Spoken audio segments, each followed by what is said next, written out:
$214. That's your entire savings account the morning you turn 32. Not after bills. After everything. $214 and 8 years of excuses, stacked up like unopened mail on a counter you keep meaning to clear. It's a Tuesday night, you can't sleep. Not because of anything loud, because of a number sitting quietly on your laptop screen, in a spreadsheet you built 6 months ago, in a moment of panic and then closed, because you weren't ready to look at it. Tonight you open it again. Your income, $71,000 a year. Sounds fine until you map it. After taxes, that's $4,100 a month. Rent, $1,600. Car payment, $410. Insurance, $225. Student loan, $290. Groceries, $360. Subscriptions you forgot existed, $88. That leaves $1,127. Your card statement says you spent $1,380 on everything else.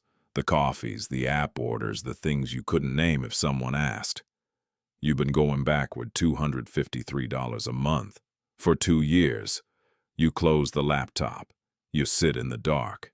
And something shifts, not dramatically, quietly, like a door easing open in a house that's been shut too long.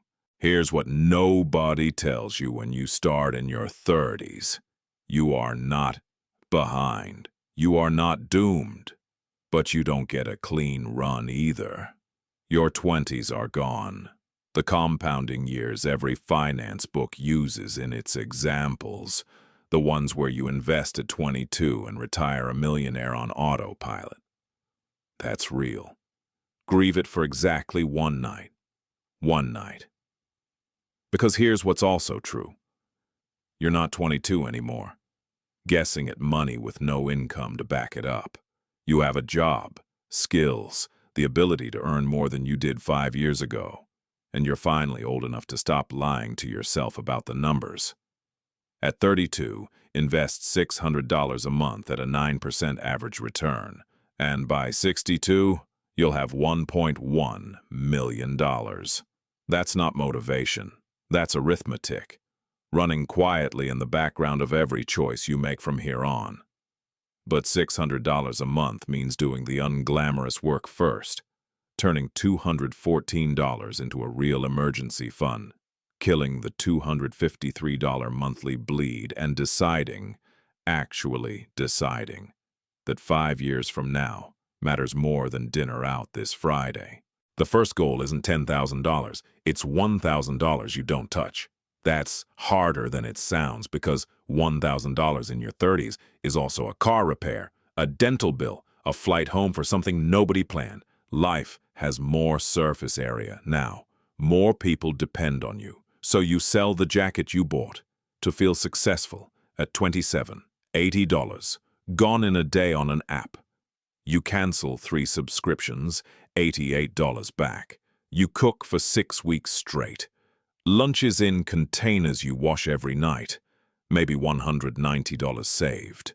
You pick up 2 Saturday shifts you're overqualified for and tell no one because there's a specific quiet embarrassment in it. $310. One morning you check the account. $1,062. No celebration. No one to call who'd understand why this number matters. Just something small and solid in your chest that wasn't there before. At 33, you automate $400 into a Roth IRA and $200 into savings before you can talk yourself out of it. It leaves your account on the 2nd of the month, before you have time to rationalize keeping it. Then your car makes a sound. A low, grinding groan on a Wednesday morning in February, 19 degrees outside. The shop quotes you $2,300. 3 years ago, this would have wrecked you. Not just financially, emotionally. Instead, you pay it in cash. No interest, no spiral, just something steady in your chest sitting in that cold parking lot while the tow truck pulls away. You rebuild the fund in 4 months. You don't miss a contribution. At 34, the market drops 17% over 4 months. You watch real money vanish in real time. You check the app daily for 2 weeks. That specific kind of scroll where you already know what you'll see and check anyway. Then you force yourself to stop and keep contributing, buying shares at a discount without fully believing you should. By December, it's like it never happened. But here's the part nobody talks about. You're standing in a store, holding two coffee makers. One's $35, one's $115. 5 years ago, you'd grab the cheap one without thinking. Decision over. Now you calculate cost per use across 5 years, the warranty, the thermal carafe versus the hot plate, and you buy the $115 one on purpose. You sit in your car after and realize you're no longer thinking in the next 30 days. You're thinking in years. Nobody taught you that. It just grew in quietly, wiring changing without an announcement. At 35, your company announces layoffs on a Thursday afternoon. The Slack channels go quiet in the specific way that means everyone's already in private messages, quietly updating LinkedIn. You go home and run the numbers. Your savings buys 3 months at your current spending, down to the dollar, because you've tracked it for 2 years. Not safe, but not one paycheck from collapse the way you were at 31. 11 people are cut 2 weeks later. Not you. Watching coworkers carry boxes to their cars on a Tuesday morning. You feel relief, guilt about the relief, and underneath both, a cold understanding that this will happen again, to you or someone close to you. You raise your emergency fund target from 3 months to 6. You don't touch your investments to do it. At 36, you get a promotion you weren't sure you'd earned. A 12% raise, effective the following month. The old version of you would have felt the extra money burning a hole immediately. A nicer apartment, a better car, something to show for it. Instead, you sit with the offer letter for a night and do something quieter.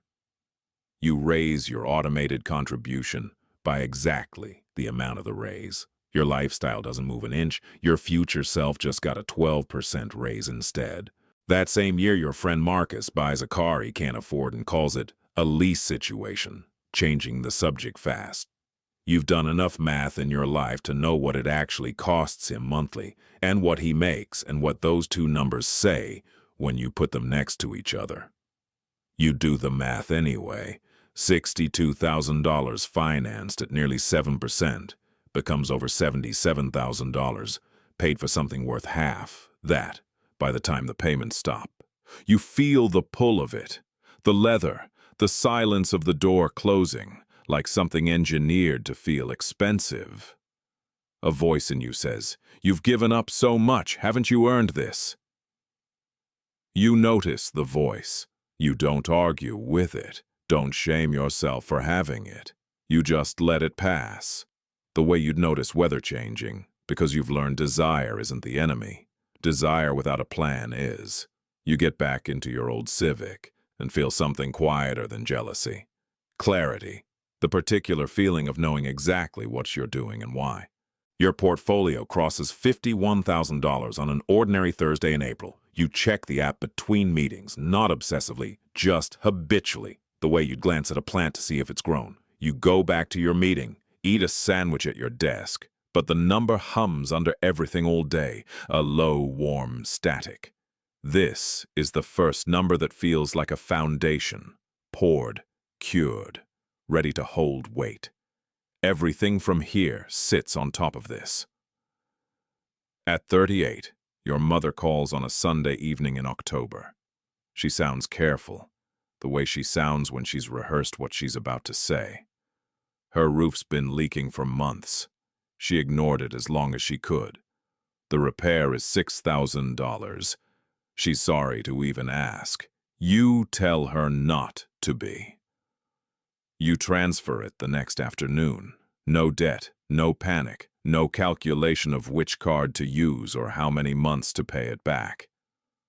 5 years ago, helping her would have meant going backward for months, a quiet shame spiral about being an adult who couldn't absorb a family emergency. This time you just help her. You sleep fine that night. That's the moment you understand what wealth is actually for. Not a number. Capacity.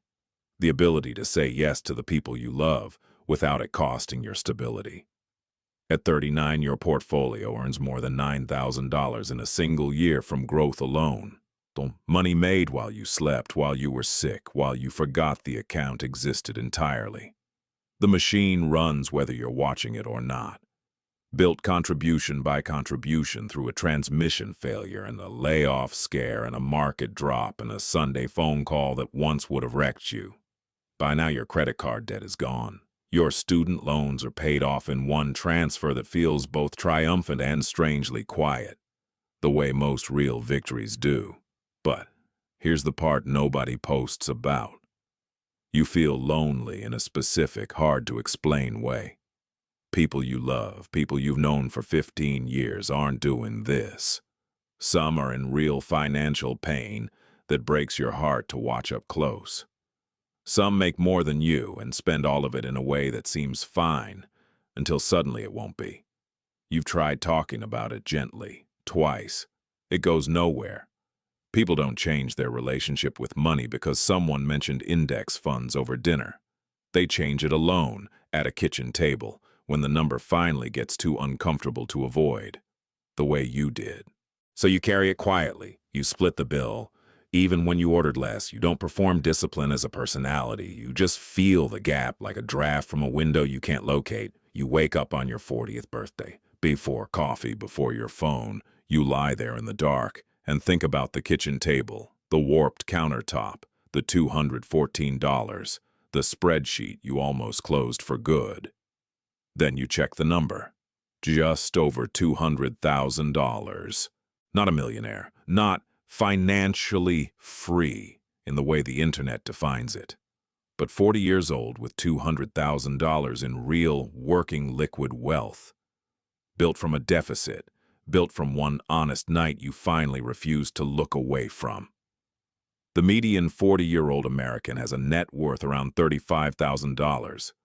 You have nearly 6 times that. Not from luck, though luck played a quiet, supporting role, and you know it. Not from inheritance, because you automated the behavior before the motivation ever showed up, because you paid for a transmission in cash in a cold parking lot and rebuilt the fund before summer, because you raised your contribution the same month you got a raise instead of raising your lifestyle, because you told your mother, "I'll take care of it," and meant it, because you stayed in the market when your nervous system was screaming at you to run. 8 years ago, you thought wealth would feel like a number. It didn't. It felt like paying for a repair without panic. It felt like surviving a layoff announcement without fear. It felt like telling your mother you'd take care of it and meaning it. Most of all, it felt like waking up one morning and realizing the future was no longer something happening to you. It was something you had started.